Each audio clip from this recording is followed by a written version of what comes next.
Ici Olivier Rafovitch en direct de Jérusalem pour Info Live TV. Nous sommes en ligne de Paris avec Monsieur Kémy Seba du groupe La Tribu K, un groupe qui fait parler de lui depuis quelque temps maintenant en France. La dernière fois, c'était il y a quelques jours. La presse a relaté une intrusion d'un groupe de la Tribu K dans la rue des Rosiers à Paris, le quartier juif. Et ceci fait beaucoup de remous en France et inquiète pas mal de personnes.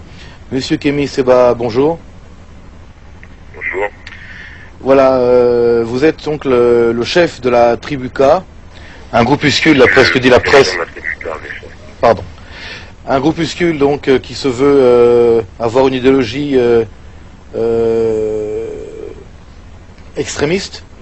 Non, écoutez, pour faire clair, à un moment donné, la Tribu K était un ordre de frères et de sœurs, une famille qui défend des valeurs ancestrales, qui imitent Afrique noire, qui imite un vrai nom, et qui a pour ça objectif de remettre son peuple là où il se doit être, tout simplement, avec des valeurs communes, avec une philosophie commune, avec une spiritualité commune. Quand bien même on a été balancé aux 80 globes sur cette planète. On est extrémiste sur rien. On est par contre extrêmement opposé à des gens qui nous marchent sur les pieds, tout simplement. Et en ce sens-là, on s'est adressé non pas à la communauté juive, parce que jamais notre message, contrairement aux stupidités racontées dans certains médias, même si beaucoup commencent à se rendre compte qu'ils ont parlé trop vite vis-à-vis de la Tribu K, et c'est pour ça que maintenant d'autres médias les interrogent pour changer de version, ils savent que devrait menacer la communauté juive, jamais. Même si, et je le dis clairement, si maintenant on s'appuie sur des commentaires rabbiniques de Maïmonide dans le guide des égarés, ou si on commence à un moment donné à regarder dans la Torah le passage ayant fait à la malédiction de Cham, malédiction qui a été reprise par les catholiques pour légitimer l'esclavage, si vraiment on voulait passer un message à la communauté juive, on peut le faire aussi sur un terrain médiatique, puisque maintenant les tribunaux médiatiques sont extrêmement présents. C'est pas le but. Le but de dimanche dernier et de la semaine d'avant était de rencontrer des milices juives qui ont tabassé des Noirs. Des milices juives qui sont la honte de votre communauté, monsieur, je le dis. C'est tout ça qu'on se doit de dire. Le but n'a jamais été de dire que nous attaquions tous les juifs, c'est faux. Même les policiers et certains passants qui étaient présents ont reconnu, même si ce n'est pas eux qu'on donne le micro, évidemment, que les seuls gens qui cherchaient de nos différentes escapades, c'était les militants de la FDJ Libertaire qui ont agressé des Noirs innocents, monsieur. Voilà. Monsieur Kémy Seba, je voudrais parler de l'affaire tragique du petit Ilan Halimi qui a été assassiné, vous savez, il y a quelques mois maintenant, par Youssouf Fofana, et d'une lettre qui aurait été envoyée, signée par la Tribu K, dans laquelle vous dites, et je lis le texte que j'ai devant les yeux, « Si l'aventure, elle vous prenait l'envie d'effleurer ne serait-ce qu'un seul des cheveux du frère, au lieu de lui laisser avoir un procès équitable, nous nous occuperons avec soin des papillotes de vos rabbins. » Ne sont pas ici des propos antisémites clairs et nets? Eh bien, je vous dis encore une fois que non, tout simplement, monsieur. Et pourquoi? Parce que dans la manifestation en commémoration de la mort de Ilan Halimi, on a entendu des sales nègres et juifs auront votre peau. À partir de ce moment-là, et à partir du moment où j'ai entendu que Youssouf Fofana, quand bien même il est coupable, la question n'est pas de savoir s'il est coupable ou pas, je ne suis pas en train de nier ce crime il y a, que c'est lui qui a effectué le crime. Je dis que, comme n'importe quel être humain, il a le droit à avoir un procès équitable. Et que si vous touchez, comme vous l'avez fait, à des Noirs durant les manifestations, pour la simple raison qu'ils ont la même couleur de peau que Youssouf Fofana, ou que vous tabassez Fofana avant de lui laisser avoir un procès équitable, dans ce cas, nous on s'occupera de ce que vous avez plus cher puisque vous vous occupez de notre peuple, sans même savoir qui ils sont responsables de l'action qui a été effectuée, tout simplement. Des Noirs innocents, des Noirs de 17 ans, de 18 ans, monsieur, ont été tabassés parce qu'ils étaient noirs dans les manifestations en l'honneur d'Ilan Halimi. Vous trouvez ça normal? Moi pas. Voilà pourquoi à un moment donné, cette lettre a été écrite. Vous touchez un cheveu des innocents chez nous, ben nous on touchera des innocents chez vous. C'est aussi simple que ça. C'est la loi du talion, c'est vous qui l'avez inventé, c'est pas nous. Donc voilà. Monsieur Kémy Seba, une question, et je voudrais vraiment que vous la posez très sérieusement et avoir votre avis.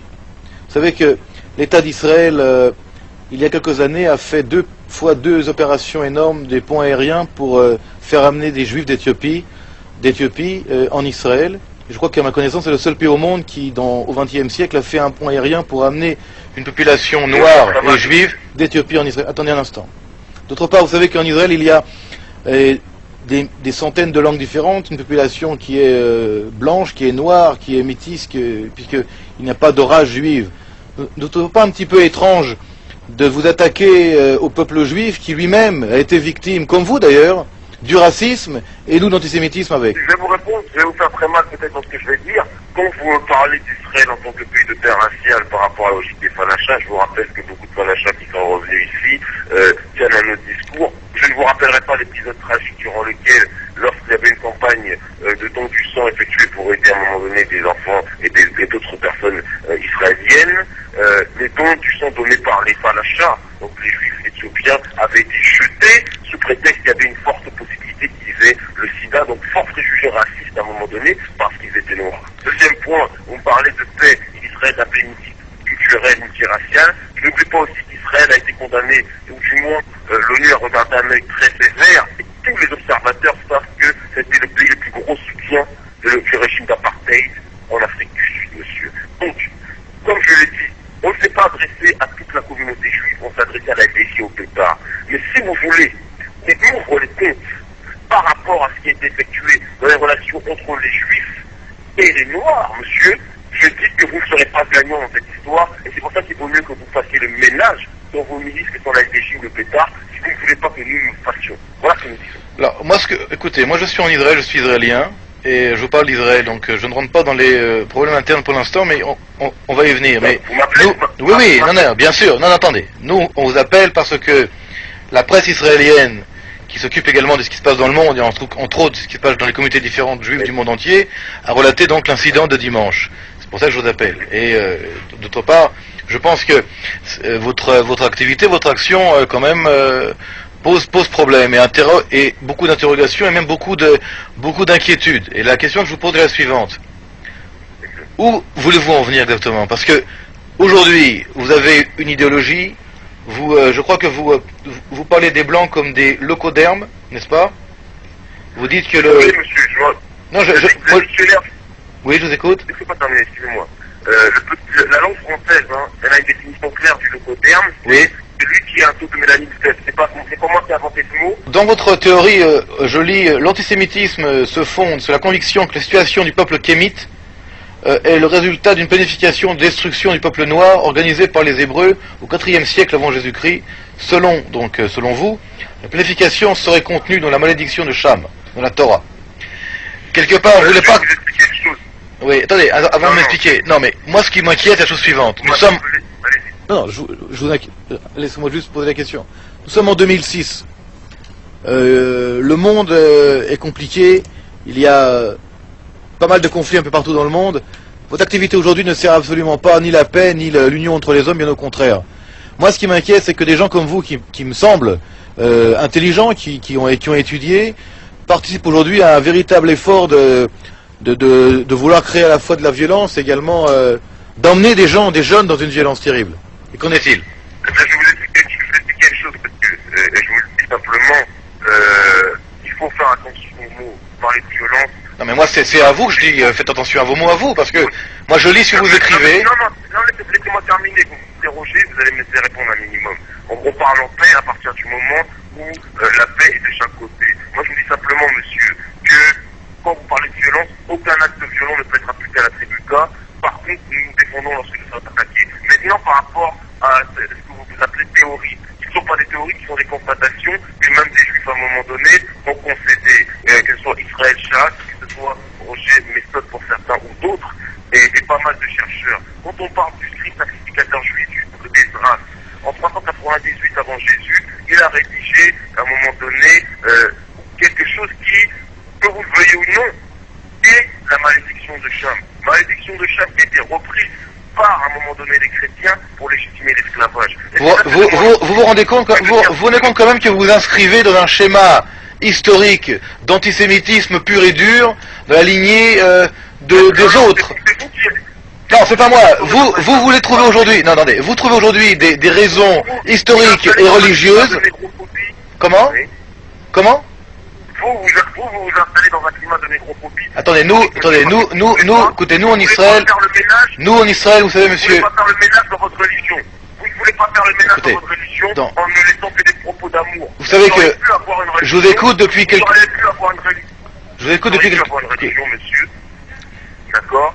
Qui aurait été, comment dirais-je, éludé de propos négrophobes, de propos anti-noirs, propos négatifs à notre rencontre. Au lieu de ça, on les laissant se prospérer des propos comme ceux dit dans votre Torah, mais de surcroît, même dans le guide des égarés de M. Maïmonide, qui, si je ne m'abuse, est l'un des plus grands hommes dans justement comment dirais-je, envie de dire, la spiritualité, le commentaire dit rabbinique de la Torah et du judaïsme, qui considère, et c'est très Chad qui en parle aussi, auteur juif, monsieur, vous n'allez pas dire qu'en tant que juif, antisémite non plus, parce que là, ça serait plus sérieux. Vous savez, en fait, vous savez, attendez, ce que je comprends de votre part, c'est que vous me dites au départ que vous n'êtes pas antisémite, mais tout votre discours est fondé principalement sur l'antisémitisme le plus bas, avec des preuves bidons, avec des preuves ridicules. Vous utilisez n'importe quoi en fait pour appuyer vos arguments.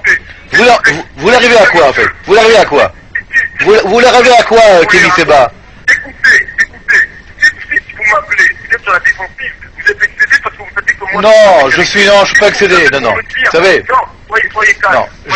Non, Quand vous dites que ce sont des propos bidons, est-ce que vous avez des preuves pour montrer que ce sont des propos bidons, oui ou non? Si ce n'est pas le cas, allez voir ailleurs, monsieur. Je vous dis en souriant. Vous dites que je suis antisémite, mais vous me posez des questions. Pourquoi nous avons telle ou telle philosophie? Écoutez, je vous demande clair et net, et répondez-moi franchement, pourquoi fondez-vous votre idéologie sur l'antisémitisme? Qu'est-ce que ça vous apporte? Pourquoi les juifs sont votre problème? Pourquoi les juifs sont votre problème?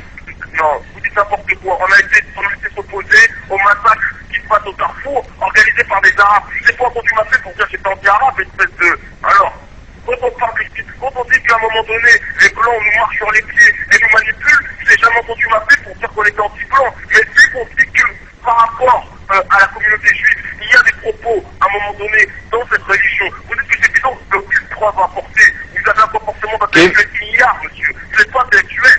Vous n'êtes pas intellectuel, vous êtes un commentateur. Moi, je parle avec des gens sérieux. J'ai fait une conférence la semaine dernière avec un auteur juif qui, à un moment donné, a été obligé de consulter sur plein des points, malheureusement, on avait raison. Vous ne connaissez rien et vous venez de dire que ce sont des propos bidons. Vous savez, sérieux. je veux dire, vos propos sont pas seulement bidons, ils sont ridicules. Et vous êtes vous des gens ridicules parce que vous fondez actuellement une idée. Mais oui, je vous appelle parce que je veux comprendre. Vous me sortez des arguments qui sortent de n'importe quoi. Vous me parlez de Monsieur Maïmonide, vous ne parlez pas ni l'hébreu, vous n'avez pas tué la Torah, vous prenez votre idéologie fondée sur... Oui, je connais, oui. Oui, je connais. Oui, je connais. Vous connaissez très Chad, monsieur Laculte? Comment? Monsieur Laculte, est-ce que vous connaissez très Chad, monsieur Laculte? Est-ce que vous connaissez Israël Chad? Parce que vous êtes un aculte. Je n'entends pas... Je n'ai pas compris, répétez s'il vous plaît. Est-ce que je connais qui? Je vous répète. Est-ce que vous connaissez Israël Chad, monsieur? Israël Chad, je ne connais pas. Ah ben voilà, c'est ce qu'on appelle un adulte. Quand on parle d'un sujet, on essaie de documenter sur tout, alors on se tait. Vous êtes quand même quelqu'un, monsieur, excusez-moi de vous dire, vous êtes quelqu'un de ridicule, de profondément inculte, qui ne connaît pas malheureusement son histoire, et c'est dommageable à cause de vous que certains de la communauté juive se ridiculisent. Vous portez les accusations, et vous allez être obligé de ravaler vos paroles, parce que malheureusement, Israël Chad est un juif, monsieur. Un juif qui a écrit des livres que vous pouvez trouver si vous savez lire, ce dont je ne suis pas sûr. Que ce soit l'hébreu ou le français d'ailleurs. Et qui dit que Maïmonide, dans le guide des égarés, justement, considérait les Noirs comme des sous-hommes, comme ceux qui s'apparentaient le plus à des singes, monsieur. Vous trouvez ça normal? Moi pas. Et c'est en ce sens-là que je dis que vous êtes ridicule et que nous n'avons pas grand-chose à dire. Bon, je vais, écoutez, on va... Le judaïsme, pour moi, est une idéologie, c'est pas une religion. À la limite, c'est pour moi quelque chose qui s'applique sur un livre. C'est comme si aujourd'hui j'écris un bouquin et je dis que maintenant ça va être ma croyance et tout le monde y croit. Moi, je crois pas. Pour moi, le judaïsme, ce sont des contes de fées, je vous le dis. Et si le judaïsme, comme l'islam ou le christianisme, ne s'appuie pas sur la haine des Noirs, qu'est-ce que j'en aurais à tirer? Si j'avais envie de croire aux petits hommes verts, vous y croyez? Si j'avais envie de croire que Moïse a ouvert la mer et est parti, vous y croyez? Mais je dis que, par contre, si vous continuez à impliquer mon peuple, là, ça va mal se passer. Attendez, écoutez, qui est votre... Monsieur Kémy Seba, vous parlez... Au nom de qui vous parlez? Qui êtes-vous en fait? Qui vous représentez? 10 personnes, 15 personnes, qui êtes-vous? C'est pas ce qu'a dit à un moment donné les autorités. C'est pas ce qu'on dit la rue des Rosiers, visiblement.